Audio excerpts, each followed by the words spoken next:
Okay, at last. It's been 24 hours. I had my surgery. I'm in bed, obviously, but I'm doing okay. I'll probably go home today, but I'm okay to lay down, but I can barely walk. Well, I can walk. I guess it's the whole sitting in a chair I don't like, but we'll make it. So here's what my bed. Let's see, here were some cool things. I got my stuff on the side. I have to breathe in this thing. It looks weird, but it's for my, well, I hope I can take it to school because I'll show you. We'll use a science experiment with it at some point.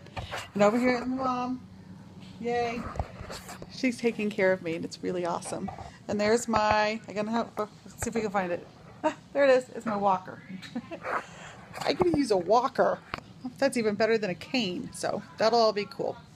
But I just wanted to tell you that I'm all right.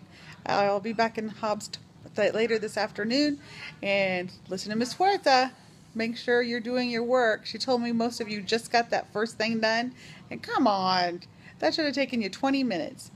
The three things organisms need to survive: water, draw a cup of water. 2, food. You've researched your organism. You can tell me one thing that it eats or draw a sun. Third thing may have been a little tougher. It's shelter, but it's just its place to live. If it's something that lives in a pond or it needs water, you just draw a pond. If it lives in the grasslands, you can just draw all the nice, tall grass.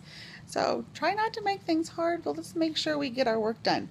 What'll happen is some of the labs will be pulled if you don't get all of your work done, because there's a lot of things. But right now, she's just going to follow along in the order that I have it, and you know where to find it too.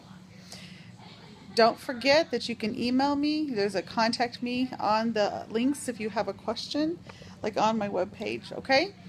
Take care, y'all. Bye.